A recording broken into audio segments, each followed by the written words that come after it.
যে এমসিকিউ প্রথম মডেল টেস্টটা নিয়েছিলাম সেটার অ্যান্সারটা আজকে সলভ করিয়ে দিব।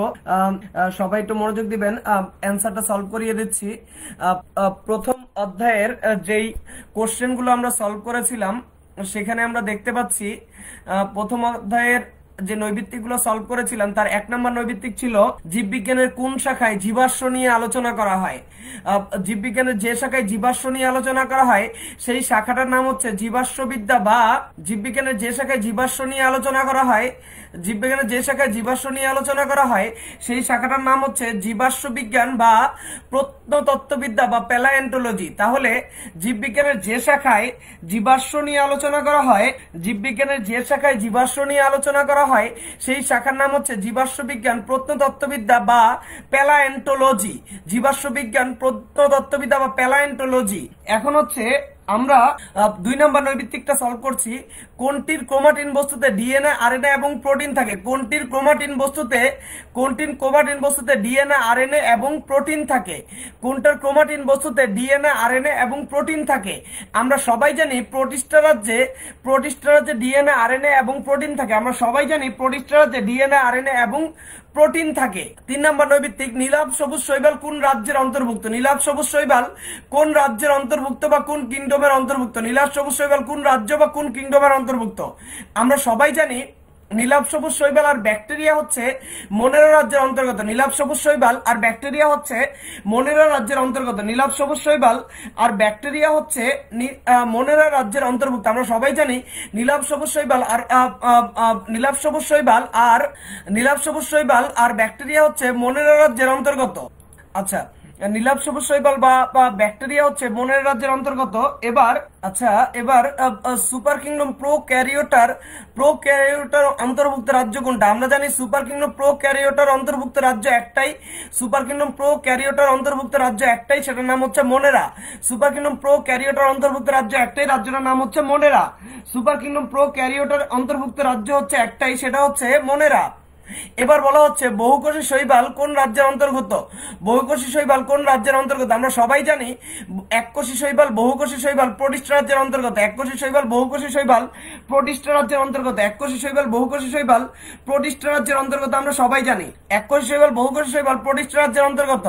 এবার লেখা হয়েছে কোনটার বৈজ্ঞানিক নাম হচ্ছে অ্যাপিসিন্ডিকা। অ্যাপিসিন্ডিকা মৌমাছির বৈজ্ঞানিক নাম আমরা সবাই জানি। অ্যাপিসিন্ডিকা হচ্ছে মৌমাছির বৈজ্ঞানিক নাম। সিংহের বৈজ্ঞানিক নাম হচ্ছে, অনেকে পরীক্ষা দেওয়ার সময় বৈজ্ঞানিক নামের নিচে দাগ দাও নাই, তাদের হচ্ছে অ্যান্সার গুলা কাউন্ট হবে না। সিংহের বৈজ্ঞানিক নাম প্যান্থারা লিও। সিংহের বৈজ্ঞানিক নাম প্যান্থারা লিও। যারা বৈজ্ঞানিক নামের নিচে দাগ দাও নাই তাদের অ্যান্সারে কোনো মার্কস দেওয়া যাবে না, তারা 0 পাবে। এবার জীবজগৎকে মোট 6টা রাজ্যে ভাগ করেন কে? জীবজগৎকে 6টা রাজ্যে ভাগ করেন বিজ্ঞানী টমাস ক্যাভালিয়ার স্মিথ। জীবজগৎকে 6টা রাজ্যে ভাগ করেন। বিজ্ঞানী টমাস ক্যাভালিয়ার স্মিথ। বায়োলজি শব্দটা কোন দুইটা শব্দের সমন্বয়ে গঠিত? বায়োলজি শব্দটা কোন দুটি শব্দের সমন্বয়ে গঠিত? আমরা জানি বায়োস মানে জীবন আর লোগোস মানে হচ্ছে জ্ঞান, অর্থাৎ বায়োলজি মানে হচ্ছে জীব সম্পর্কিত। বায়োলজি শব্দটা দুইটা শব্দের সমন্বয়ে গঠিত, একটা হচ্ছে বায়োস আর একটা হচ্ছে লোগোস। বায়োস মানে হচ্ছে জীবন বা জীব, আর লোগোস মানে জ্ঞান, অর্থাৎ জীব সম্পর্কিত জ্ঞানকে বলা হয় বায়োলজি। জীব সম্পর্কিত জ্ঞানকে বলা হচ্ছে বায়োলজি। সর্বপ্রথম জীবের পূর্ণ শ্রেণীবিন্যাস আর হচ্ছে নামকরণের ভিত্তি প্রবর্তন করেন কোন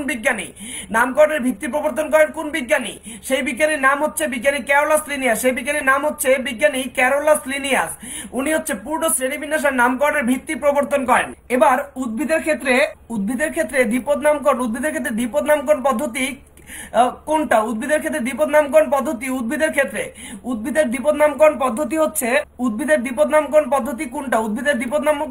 হচ্ছে ICBN। উদ্ভিদের দ্বিপদ নামকরণ পদ্ধতির নাম হচ্ছে ICBN। আচ্ছা, আমি 10 নম্বর নৈমিত্তিক বলছিলাম। সর্বপ্রথম জীবের পূর্ণ শ্রেণীবিন্যাস এবং নামকরণের ভিত্তি প্রবর্তন করেন কে? বিজ্ঞানী ক্যারোলাস লিনিয়াস। সর্বপ্রথম জীবের পূর্ণ শ্রেণীবিন্যাস আর নামকরণের ভিত্তি প্রবর্তন করেন বিজ্ঞানী ক্যারোলাস লিনিয়াস। এবার উদ্ভিদের ক্ষেত্রে দ্বিপদ নামকরণ পদ্ধতি প্রবর্তন করেন, উদ্ভিদের ক্ষেত্রে দ্বিপদ নামকরণ পদ্ধতি হচ্ছে ICBN। আচ্ছা, এবার হচ্ছে আরসুলার 12 নম্বর নৈবিত্তিকটা দেখো। আরসুলার বৈজ্ঞানিক নাম কি? এখানে আরসুলার বৈজ্ঞানিক নাম হচ্ছে, আরসুলার বৈজ্ঞানিক নাম জিজ্ঞেস করেছে। আরসুলার বৈজ্ঞানিক নাম তোমরা সবাই জানো, পেরি প্ল্যানেটা আমেরিকানা। আরসুলার বৈজ্ঞানিক নাম হচ্ছে পেরি প্ল্যানেটা আমেরিকানা। আরসুলার বৈজ্ঞানিক নাম হচ্ছে পেরি প্ল্যানেটা আমেরিকানা। জীববিজ্ঞানের কোন শাখায়, জীববিজ্ঞানের কোন শাখায় জীবের ক্রম বিকাশ নিয়ে আলোচনা করা হয়? জীববিজ্ঞানের কোন শাখায় জীবের ক্রম বিকাশ নিয়ে আলোচনা করা হয়? তোমরা বইতে সবাই বই খুলে বসো, সবাই বই খুলে বসার জন্য সবাইকে অনুরোধ জানাচ্ছি। বইতে সবাই চলে যাও, বইতে সবাই চলে যাও 4 নম্বর পৃষ্ঠা। বইতে সবাই চলে যাও 4 নম্বর পৃষ্ঠা। 4 নম্বর পৃষ্ঠায় জীবের ক্রম বিকাশ, জীবের ক্রম বিকাশ এইচ নাম্বার পয়েন্টে লেখা আছে, এইচ নাম্বার পয়েন্টে লেখা আছে, এইচ নাম্বার পয়েন্টে লেখা আছে জীবের ক্রম বিকাশ নিয়ে আলোচনা করে ইভলিউশন বা বিবর্তন বিদ্যা। জীবের ক্রম বিকাশ নিয়ে আলোচনা করে ইভলিউশন বা বিবর্তন বিদ্যা। জীবের ক্রম বিকাশ নিয়ে আলোচনা করে ইভলিউশন বা বিবর্তন বিদ্যা। জীবের ক্রম বিকাশ নিয়ে আলোচনা করে ইভলিউশন বা বিবর্তন বিদ্যা। জীবের ক্রম বিকাশ নিয়ে আলোচনা করে ইভলিউশন বা বিবর্তন বিদ্যা। জীবের ক্রম বিকাশ নিয়ে আলোচনা করে ইভলিউশন বা বিবর্তন বিদ্যা। এবার কপসাইকাস সোলারিস, কপসাইকাস সোলারিস কার বৈজ্ঞানিক নাম? কপসাইকাস সোলারিস আমরা সবাই জানি জাতীয় পাখি দোয়েলের বৈজ্ঞানিক নাম হচ্ছে কপসাইকাস সোলারিস। জাতীয় পাখি দোয়েলের বৈজ্ঞানিক নাম হচ্ছে কপসাইকাস সোলারিস। শ্রেণীবিন্যাসের পঞ্চম ধাপ কোনটা? শ্রেণীবিন্যাসের পঞ্চম ধাপ হচ্ছে, শ্রেণীবিন্যাসের পঞ্চম ধাপ হচ্ছে গোত্র। শ্রেণীবিন্যাসের পঞ্চম ধাপ হচ্ছে গোত্র বা ফ্যামিলি। আমরা সবাই জানি শ্রেণীবিন্যাসের প্রথম ধাপ হচ্ছে, তোমরা সবাই বই খুলে বসো, বইতে হচ্ছে তোমরা দেখতে পারো 10 নম্বর পৃষ্ঠা, বইতে 10 নম্বর পৃষ্ঠা দেখতে পারো। শ্রেণীবিন্যাসের প্রথম ধাপ হচ্ছে রাজ্য। শ্রেণীবিন্যাসের দ্বিতীয় ধাপ হচ্ছে পর্ব বা বিভাগ। শ্রেণীবিন্যাসের দ্বিতীয় ধাপ হচ্ছে পর্ব বা বিভাগ। শ্রেণীবিন্যাসের তৃতীয় ধাপ হচ্ছে শ্রেণী। শ্রেণীবিন্যাসের তৃতীয় ধাপ হচ্ছে শ্রেণী। শ্রেণীবিন্যাসের চতুর্থ ধাপ হচ্ছে বর্গ। শ্রেণীবিন্যাসের পঞ্চম ধাপ হচ্ছে গোত্র বা ফ্যামিলি। শ্রেণীবিন্যাসের পঞ্চম ধাপ হচ্ছে গোত্র। শ্রেণীবিন্যাসের পঞ্চম ধাপ হচ্ছে গোত্র বা ফ্যামিলি। শ্রেণীবিন্যাসের পঞ্চম ধাপ হচ্ছে গোত্র বা ফ্যামিলি। সকল মেরুদণ্ডী প্রাণী কোন রাজ্যের অন্তর্ভুক্ত? আমরা জানি সকল মেরুদণ্ডী প্রাণী অ্যানিমিলিয়া রাজ্যের অন্তর্গত। আমরা সবাই জানি, আমরা জানি সকল মেরুদণ্ডী প্রাণী অ্যানিমিলিয়া রাজ্যের অন্তর্গত। গোলালুর বৈজ্ঞানিক নাম কি? গোলালুর বৈজ্ঞানিক নাম হচ্ছে সোলানাম টিউবারোসাম। আমরা সবাই জানি গোলালুর বৈজ্ঞানিক নাম হচ্ছে সোলানাম টিউবারোসাম। এবার কোশ্চেন হচ্ছে মার্গুলিস সমস্ত জীবজগৎকে কয়টা সুপার কিংডমে ভাগ করেন? মার্গুলিস সমগ্র জীবজগৎকে দুইটা সুপার কিংডমে ভাগ করেছিল, একটা হচ্ছে প্রো ক্যারিওটা আর একটা হচ্ছে ইউ ক্যারিওটা। মার্গুলিস সমগ্র জীবজগৎকে দুইটা সুপার কিংডমে ভাগ করেন, একটা হচ্ছে প্রো ক্যারিওটা আর একটা হচ্ছে ইউ ক্যারিওটা। এবার সিস্টেমের নেচার এবং স্পিসিস প্লান্টারাম গ্রন্থগুলো রচনা করেছিল বিজ্ঞানী ক্যারোলাস লিনিয়াস। সিস্টেমের নেচার গ্রন্থটা রচনা করেছিল 1758 সালে এবং সিস্টেম অফ প্লান্টারাম বইটা লিখেছিল 1753 সালে। জাতীয় ফুলের বৈজ্ঞানিক নাম, জাতীয় ফুলের বৈজ্ঞানিক নাম হচ্ছে নিমফিয়া নোচালি। জাতীয় ফুলের বৈজ্ঞানিক নাম হচ্ছে নিমফিয়া নোচালি। ধানের বৈজ্ঞানিক নাম হচ্ছে, ধানের বৈজ্ঞানিক নাম ওরাইজা স্যাটিভা। ধানের বৈজ্ঞানিক নাম হচ্ছে ওরাইজা স্যাটিভা। এবার পাঠের সুবিধার জন্য জীববিজ্ঞানকে কয়টা শাখায় ভাগ করা হয়েছে? পড়াশোনার সুবিধার জন্য জীববিজ্ঞানকে দুইটা ভাগে ভাগ করা হয়েছে। প্রধান দুইটা শাখা হচ্ছে, প্রধান শাখা দুইটা হচ্ছে উদ্ভিদ বিজ্ঞান আর হচ্ছে প্রাণী বিজ্ঞান। তাহলে পড়াশোনার সুবিধার জন্য জীববিজ্ঞানকে দুইটা ভাগে ভাগ করা হয়েছে, উদ্ভিদ বিজ্ঞান, প্রাণী বিজ্ঞান। এবার তোমরা অনেকেই বলেছো যে জীববিজ্ঞানকে দুইটা ভাগে ভাগ করা হয়, একটা হচ্ছে ভৌত বিজ্ঞান আর একটা প্রাণী বিজ্ঞান। তাদের অ্যান্সার ভুল হয়েছে। ভৌত আর প্রাণী বিজ্ঞান ইউজ করা যাবে, ভৌত আর প্রাণী বিজ্ঞান ইউজ করা যাবে যদি আমি বলতাম জ্ঞানের প্রতিটা বিষয়কে অন্তর্ভুক্ত করে। জ্ঞানের জন্য জীববিজ্ঞানকে কয় ভাগে ভাগ করা হয়? পাঠের সুবিধার জন্য জীববিজ্ঞান দুই প্রকার, উদ্ভিদ বিজ্ঞান, প্রাণী বিজ্ঞান। আর যদি বলা হতো যে জ্ঞানের জন্য জীববিজ্ঞান কয় প্রকার, তখন হতো ভৌত বিজ্ঞান আর হচ্ছে ফলিত জীববিজ্ঞান। ভৌত জীববিজ্ঞান, ফলিত জীববিজ্ঞান হয় জ্ঞানের জন্য। আর হচ্ছে পাঠের সুবিধার জন্য বা পড়াশোনার সুবিধার জন্য, পাঠের সুবিধার জন্য বা পড়াশোনার সুবিধার জন্য জীববিজ্ঞান দুই প্রকার, একটা হচ্ছে উদ্ভিদ বিজ্ঞান আর একটা হচ্ছে প্রাণী বিজ্ঞান। পড়াশোনার সুবিধার জন্য জীববিজ্ঞান দুই প্রকার, একটা হচ্ছে উদ্ভিদ বিজ্ঞান আর একটা হচ্ছে প্রাণী বিজ্ঞান। আর হচ্ছে পাঠের সুবিধার জন্য উদ্ভিদ বিজ্ঞান, প্রাণী বিজ্ঞান। আর যদি বলা হতো জ্ঞানের জন্য জীববিজ্ঞান কয় প্রকার, জ্ঞানের জন্য বললে হতো ভৌত বিজ্ঞান আর প্রাণী ফলিত বিজ্ঞান। আইসিবিএন এর পূর্ণরূপ সবাই জানো, international code of botanical nomenclature. International code of botanical nomenclature. কোন শাখায় টিস্যুর গঠন বিন্যাস ও কার্যাবলী আলোচনা করা হয়? আমরা জানি টিস্যুর গঠন বিন্যাস কার্যাবলী আলোচনা করা হয় হিস্টোলজি শাখায়। টিস্যুর গঠন বিন্যাস কার্যাবলী নিয়ে আলোচনা করা হয় টিস্যুর গঠন বিন্যাস কার্যাবলী নিয়ে আলোচনা করা হয় হিস্টোলজি শাখায়। জীববিজ্ঞানের কোন শাখায় কীটপতঙ্গ নিয়ে আলোচনা করা হয়? এন্টোমোলজি বা কীটতত্ত্বে। এন্টোমোলজি বা কীটতত্ত্বে কীটপতঙ্গ নিয়ে আলোচনা করা হয়। জীববিজ্ঞানের কোন শাখায় কীটপতঙ্গ নিয়ে আলোচনা করা হয়? এন্টোমোলজি বা কীটতত্ত্বে।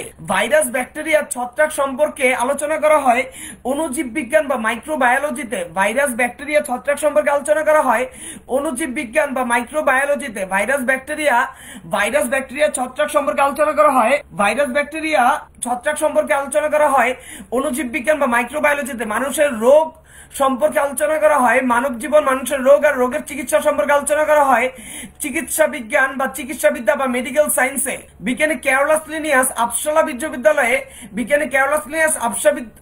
বিশ্ববিদ্যালয়ে কিসের অধ্যাপক ছিলেন? অধ্যাপক ছিলেন অ্যানাটমি বিষয়ের।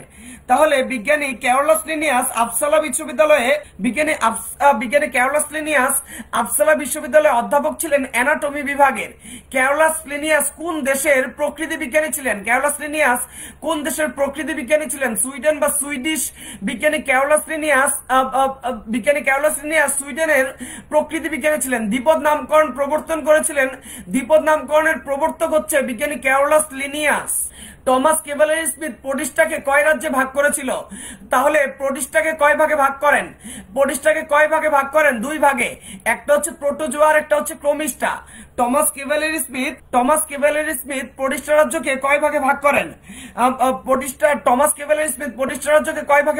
দুই ভাগে ভাগ করেন।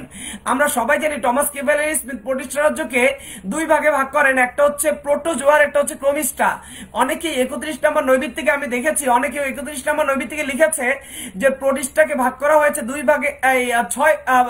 টমাস ক্যাভালেরি স্মিথ প্রোটিস্টা রাজ্যকে কয় ভাগে ভাগ করেন? অনেকে এখানে অ্যান্সার দিয়েছে 6 ভাগে। আসলে আমি বলি নাই টমাস ক্যাভালেরি স্মিথ রাজ্যকে কয় ভাগে ভাগ করেছে, আমি বলেছি প্রোটিস্টা রাজ্যকে কয় ভাগে ভাগ করেছে? দুই ভাগে। একটা হচ্ছে প্রোটোজোয়া আর একটা হচ্ছে ক্রোমিস্টা। জীবজগতের 5 কিংডমে ভাগ করার প্রস্তাব দেন। জীবজগৎকে 5 কিংডম মানে 5 ভাগে ভাগ করার প্রস্তাব দিয়েছিল সর্বপ্রথম কোন বিজ্ঞানী? বিজ্ঞানী আর.এইচ. হুইটেকার সর্বপ্রথম জীবজগৎকে 5 কিংডম শ্রেণীবিন্যাস বা 5 ভাগে ভাগ করার প্রস্তাব করেন। কোন রাজ্যের জীবকোষে নিউক্লিওলাস আর নিউক্লিয়ার পর্দা অনুপস্থিত? নিউক্লিওলাস আর নিউক্লিয়ার পর্দা নাই কোন রাজ্যে? মোনেরা রাজ্যে। কোন রাজ্যে নিউক্লিওলাস আর নিউক্লিয়ার পর্দা অনুপস্থিত? মোনেরা রাজ্যে। অনেকে এখানে প্রোক্যারিওটা লিখেছ, আমি বলি নাই কোন সুপার কিংডমে নিউক্লিওলাস নিউক্লিয়ার পর্দা অনুপস্থিত, আমি বলেছি কোন রাজ্যে নিউক্লিওলাস ও নিউক্লিয়ার পর্দা অনুপস্থিত, সেই রাজ্যটার নাম হচ্ছে মোনেরা। মাশরুমের কোষ প্রাচীর কি দ্বারা গঠিত? মাশরুমের কোষ প্রাচীর কাইটিন বস্তু দ্বারা গঠিত। আমরা সবাই জানি। উন্নত টিস্যুতন্ত্র বিদ্যমান প্ল্যান্টি রাজ্যে। আর জটিল টিস্যুতন্ত্র বিদ্যমান হচ্ছে অ্যানিমিলিয়া রাজ্যে। জটিল টিস্যু মানে হচ্ছে অধিক উন্নত টিস্যু। জীবের শ্রেণীবিন্যাসের সর্বোচ্চ একক কি? জীবের শ্রেণীবিন্যাসের সর্বোচ্চ একক হচ্ছে রাজ্য, আর জীবের শ্রেণীবিন্যাসের সর্বনিম্ন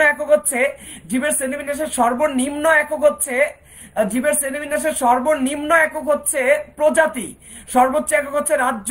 জীবের বৈজ্ঞানিক নামের কয়টা অংশ? বৈজ্ঞানিক নামের অংশ হচ্ছে দুইটা, একটা হচ্ছে গণ অংশ, একটা হচ্ছে প্রজাতিক অংশ। বৈজ্ঞানিক নামের কয়টা অংশ? একটা হচ্ছে গণ অংশ, একটা হচ্ছে প্রজাতিক অংশ। জড় পদার্থের গুণাগুণ কোন শাখায় আলোচনা করা হয়? জড় পদার্থের গুণাগুণ আলোচনা করা হয় পদার্থ বিজ্ঞান আর রসায়ন বিজ্ঞানে। জড় পদার্থের গুণাগুণ আলোচনা করা হয় পদার্থ বিজ্ঞান আর রসায়ন বিজ্ঞানে। ক্যারোলাস লিনিয়াস কত সালে দ্বিপদ নামকরণ প্রবর্তন করেন? 1753 সালে। ক্যারোলাস লিনিয়াস কত সালে দ্বিপদ নামকরণ প্রবর্তন করেন? 1753 সালে।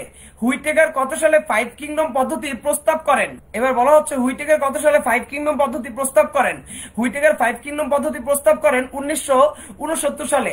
মানুষের বৈজ্ঞানিক নাম কি? মানুষের বৈজ্ঞানিক নাম আমরা সবাই জানি হোমো স্যাপিয়েন্স। বায়োস অর্থ কি? বায়োস অর্থ হচ্ছে জীবন। ভৌত জীববিজ্ঞানের আলোচ্য বিষয় কি? ভৌত জীববিজ্ঞানে আলোচনা করা হয় তত্ত্বীয় বিষয় নিয়ে। ভৌত জীববিজ্ঞানে আলোচনা করা হয় তত্ত্বীয় বিষয় নিয়ে। জীববিজ্ঞানের নানা অঙ্গ প্রত্যঙ্গের জৈব রাসায়নিক কার্যাদি নিচের কোন শাখায় আলোচনা করা হয়? বিভিন্ন অঙ্গ প্রত্যঙ্গের জৈব রাসায়নিক কার্যাদি আলোচনা করা হয় বিভিন্ন অঙ্গ প্রত্যঙ্গের জৈব রাসায়নিক কাজ। দেহের ভিতরে জৈব রাসায়নিক কাজগুলা বিভিন্ন অঙ্গ প্রত্যঙ্গের জৈব রাসায়নিক কাজ নিয়ে আলোচনা করা হয় ফিজিওলজি বা শারীরতত্ত্ব বিভাগে।